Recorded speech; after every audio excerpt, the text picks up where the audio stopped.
Hey, everybody, it's Doug Green, and we're back here at ChannelCon 2026, Technology Reseller News podcast. I'm very pleased to have with us Anthony Pombal and Mark Crall. Anthony Pombal is with CloudFest, and Mark Crall is with MSP Global. Gentlemen, thank you for joining me. Thank you. Appreciate Thanks for having us. So the topic is going to be CloudFest Americas 2026. Let's get right into it. What is that? So CloudFest Americas, it's an event that is taken from CloudFest that's held in Europe, in Europa Park in Germany. And it's a big festival bringing together CSPs, web agencies, web hosters, the MSP market, and also corporate IT. So we'll be hosting November 11th to the 12th at the Ice Palace Studios in Miami this year, bringing together the North American and Latin American markets. Why should I go? If you're looking to source new products, services, we have a great exhibit floor. We also have the 5 audiences that I just mentioned. So it's a great way to connect. We're going into our second year. We're anticipating 2,000 attendees. It's also co-located with NamesCon, which is part of the domain space. So yeah, there's a great convergence on the cloud side and also the domain space. And Mark, you wanted me to call out that you're with a company called MSP Global. Yeah, MSP Global. There's a relationship there. They're part of a family company that has several events. Anthony could probably rattle off the names, but MSP Global is a sort of a variation on CloudFest in the sense that it also brings in a lot of service providers, whether IT service providers, MSPs, MSSPs, consulting practices, etc. But it's in Barcelona, Spain. I actually went to my first one last year, and maybe a little bit too raving a fan, but I went there and I experienced, we'll call it a platform vendor agnostic event that felt more like it's quite a party. It was a festival, as you described, an experience where at the end of the day, I learned a lot about a lot of products, technology, thought leaders sharing ideas, experiences, hard lessons. And I was immersed in a community event, all under this umbrella being a trade show in Barcelona. And it was an ecosystem experience that I hadn't seen in a while, having been in the channel for more than a year or two. To see that happen in an agnostic environment and actually learn something at the same time while having fun was kind of cool. So CloudFest is one of the sister organizations that I love what Anthony's doing here in America, is bringing the whole same concept here. So break it down. Let's go through the different lists of different people that would come. So one of the things that I'm guessing is you're still, it's in November. You probably are still have some space open for people that want to exhibit. Absolutely. So why would somebody want to exhibit? Who would you be exhibiting to? What would your goal be? Yeah, so if you're a hardware provider, provide SaaS, develop software, you definitely want to exhibit at CloudFest. So who are Joe and Jane attendees that you would be marketing to at the show?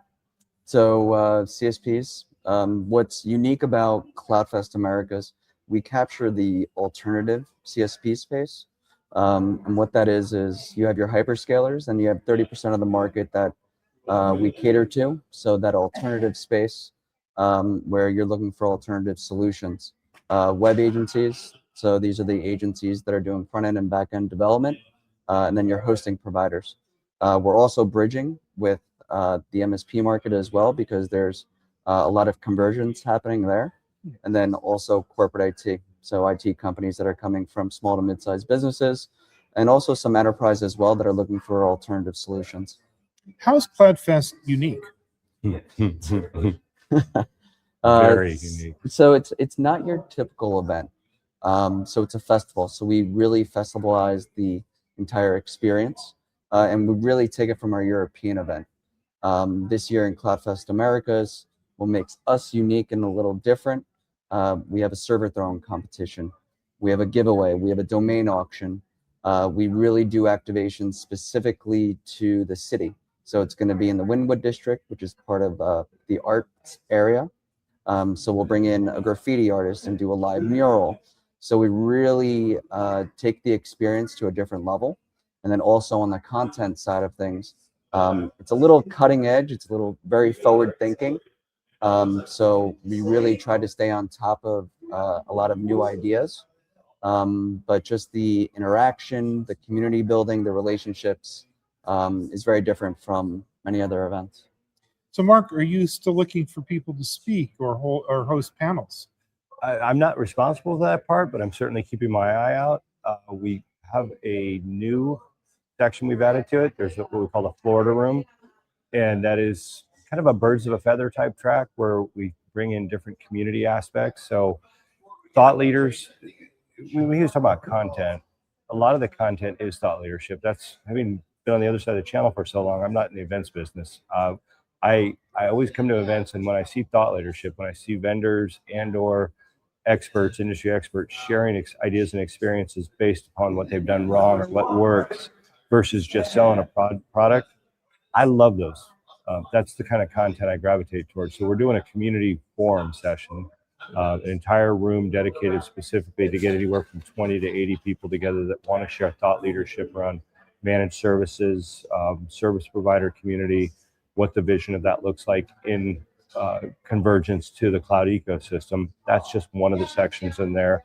I know there's going to be conversations around risk management, how insurance is involved, regulations, et cetera, as it relates to service providers.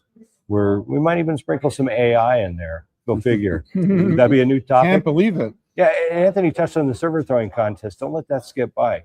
They actually have a server throwing contest. I can't make this up. They had an entire area cordoned off. There were sponsors.